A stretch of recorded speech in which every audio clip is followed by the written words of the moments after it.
Hey guys, welcome back to Unstuck Biology. So in the last video what we covered was the basics of plant kingdom and we then started off with algae. So what we studied in the last chapter was what are the basic characteristics of algae, what is the reproduction medium of algae, and then we studied various uses of algae and we saw how important it is for human beings. Today what we are going to do is we are going to start off with the various classes of algae. So as you can see here, algae are divided into three main classes. Okay. Now the first class is Chlorophyceae. What is Chlorophyceae? Chlorophyceae is basically also known as green algae. So you can see here it's written, it is also known as green algae. And the plant body may be unicellular, colonial or filamentous, right? So as you can see that it may be a unicellular body, it may be a colony of algae, and it can also be a filament like structure. It can be small colonies as well, right? And it can just be a unicellular body.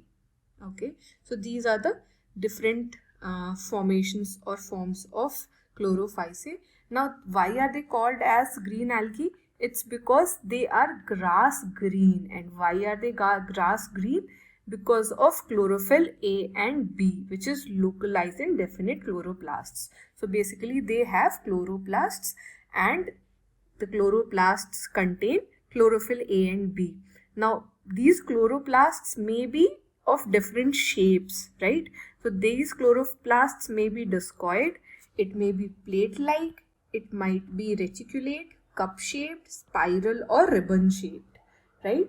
So there are different forms of chloroplasts present, maybe in different shapes, right? And what are these shapes? These shapes are discoid, disc-shaped, plate-like, reticulate, cup-shaped, spiral or ribbon-shaped. Now there are one or more storage bodies present in these algae.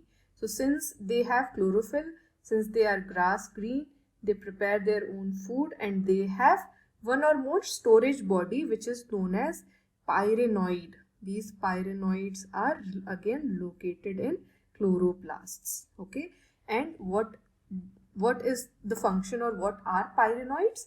So these are storage bodies and it contains protein as well apart from starch. Okay, so it stores starch as well as protein, right? Now green algae usually have a rigid cell wall which is made up of inner layer of cellulose and then outer layer of pectose. So what we can see is these green algae, these Chlorophyceae basically have a rigid cell wall which is made of cellulose and pectose, and the outer layer is of pectose which is hard and the inner layer is of cellulose which is the softer medium. Okay, now let's see what kind of reproduction do these algae have. They have vegetative, asexual as well as sexual reproduction. Now vegetative reproduction is through, tell me. So it is through fragmentation or by formation of different types of spores. So vegetative reproduction is either through fragmentation. So basically they form different fragments on their body which detaches and forms a different individual, or they produce spores which generate different individual. The other medium is asexual reproduction. So asexual reproduction is usually by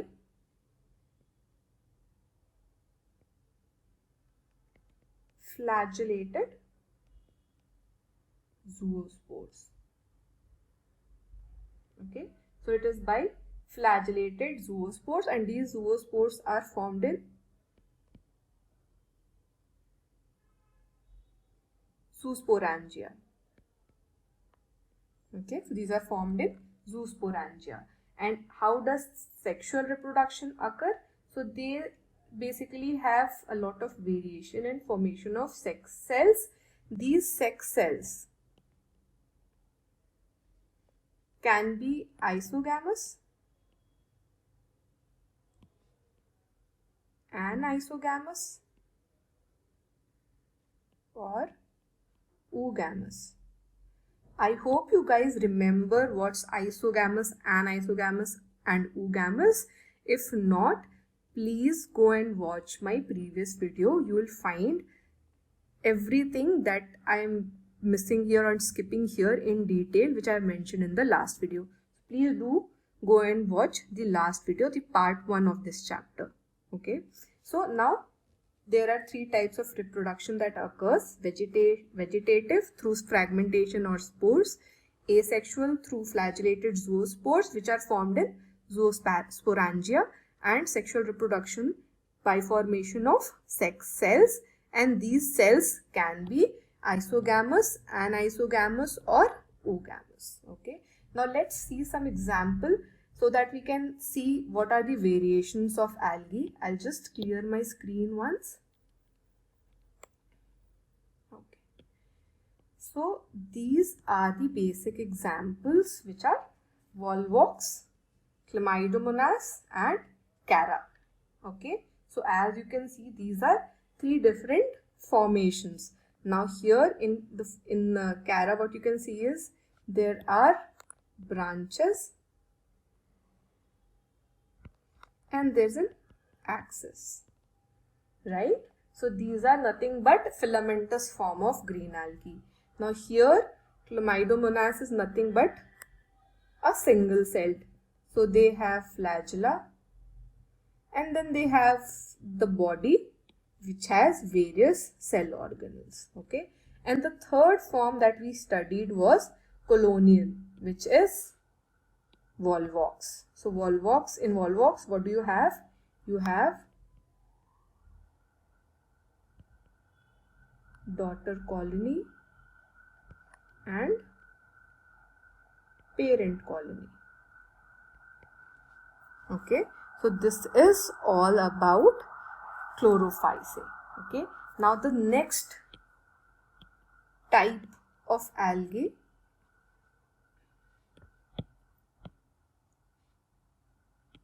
is which one? The next form is Phaeophyceae.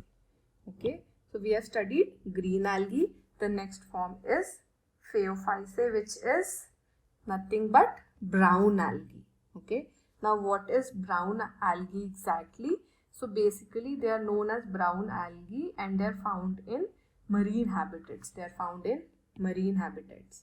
Okay, now they can be again simple branched, they can be filamentous forms, and they can be profusely branched as well. So it can be a simple branched with normal branches, they can be filamentous forms, and they can be profusely branched as well. And why are they considered brown algae? Because they possess chlorophyll A, C, carotenoids, and xanthophylls, right? So various pigments which are present, which gives them brown color, are chlorophyll A, C, carotenoids, and xanthophylls. Now food here is stored as complex carbohydrates in the form of laminarin or mannitol. So how do they store the food? In the form of laminarin or mannitol. Again, remember that this is important. Okay, so you should always remember this. Now vegetative cells in this case have cellulosic wall, okay, and which is covered on the outside by a gelatinous coating of algin. So what do they have? They have algin, which is a gelatinous coating which is present outside the cell. Okay, now the plant body is attached to the substratum by holdfast. So what are the different parts of their body? These are holdfast, and then a stalk which is known as the stipe, and then a leaf-like photosynthetic organ which is known as frond or frond. Okay, so the plant body basically consists of a substratum which is holdfast, then a stalk which is stipe, and then a leaf-like structure which is photosynthetic in nature, which produces the food which is known as frond. and the protoplast, the content inside the cell, contains plastids, and there is a centrally located vacuole and nucleus as well. So remember the plant body and the cell's content, both the things. Okay.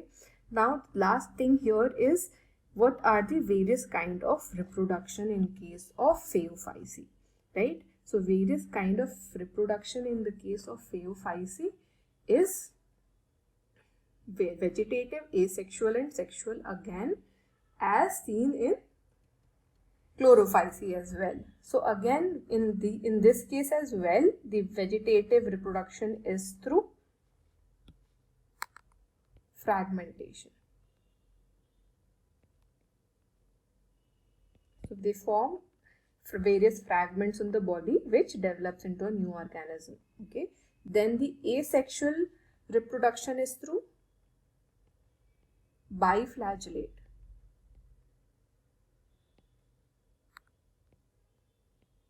Zoospores. Okay, and it is pear shaped basically. Okay, so they have two unequal laterally attached flagella. They have two unequal laterally attached flagella. Okay, and then again sexual reproduction is through various sex gametes, and they again can be isogamous, anisogamous and oogamous. Okay, so here now the union of gametes, union of various gametes might take place in water, right, or within the oogonium, right? So basically within the species, within the oogamous species, and the gametes are pear shaped. So basically they are pyriform. Okay, and they bear two laterally attached flagella. Okay, so what we have seen is in sexual reproduction it can be isogamous, anisogamous and oogamous, and here union of gametes either can take place in water or sometimes even in the oogamous species as well. And what is the shape of the gametes? So it is pyriform, which is pear shaped, and it bears two laterally attached flagella. Okay, so now let's see some examples of Phaeophyce as well. Now to see what kind of structures are present here, right? So these are some of the examples of Phaeophyce. So you can see there are three different species: Laminaria, Fucus and Dictyota. This is Laminaria, Fucus and Dictyota, and as we studied that the structure can be of different types. It can be a simple branched, it can be so here you can see it is simple branched, here you can see it is filamentous type, and here you can see it is profusely branched.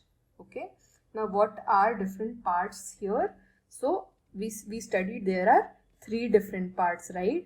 So this is the leaf-like structure frond, this is stipe, stem, and this is the substratum, hold fast.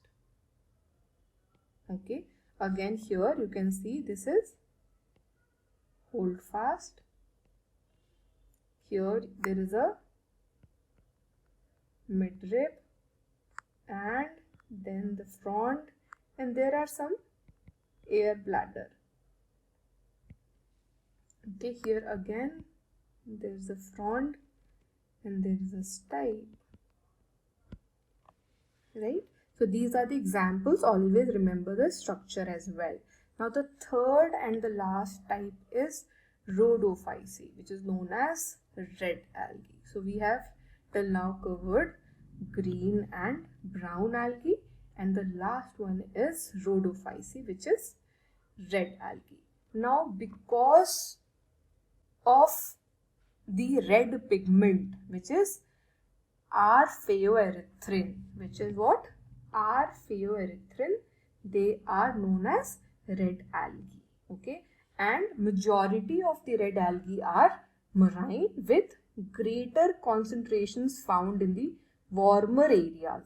So they are basically marine and they are found mostly in the warmer areas. Okay, now they occur in both well-lighted region, which is basically close to the surface of water, and they also occur at great depth in oceans where there is very little or relatively little light penetration. Okay, so they occur in both well-lighted region, which is closer to the surface, and then great depth in ocean. Okay, now the red thalli of algae is multicellular, and they sometimes have very complex body organization as well, and the food in this case is stored as Floridian starch. So again, remember this, that in the case of Rhodophyceae, the red algae, food is stored as Floridian starch, which is basically similar to amylopectin and glycogen in structure. Okay, now how do they reproduce? So again, it's same for Rhodophyceae. It's vegetative, asexual and sexual. Now again, for them as well, vegetative reproduction is through fragmentation. Okay, asexually they reproduce by non-motile spores. Okay, so here you can see that they reproduce asexually by, in the other two we saw that it is always flagellated, here it is non-motile spores, and even sexually they reproduce by non-motile gametes. Okay, so it is basically oogamous, and it is accompanied by complex post-fertilization developments. Okay, so the development is basically post-fertilization. Okay, now the few examples here that we can see, just rub it off. Yes, so some examples that we can see here are Porphyra and Polysiphonia. So as you can see, these are two different structures, and here again there is a leaf-like structure which is frond, but here you can see there is an axis which is the main axis, and then there are different branches. Okay, these are the two examples and two different forms of red algae, which is Rhodophyceae. So we have covered 3 different types of algae in this chapter. What we are going to cover next is bryophytes. I hope you understood the entire types of algae, the entire video that I have created for you guys. If not, please drop a message on the WhatsApp number and I'll clear your doubts. You can also drop in a message in the comment below and I'll clear your doubts as soon as possible. I hope you liked it. Please share it with your friends, and you can also check out my website where you'll find a lot of content, which is www.onestopbiology.com. So you'll get the entire handwritten notes and solutions of NCERT and a lot of things. Okay, so do check out my website. Thank you guys. Thank you so much. Bye.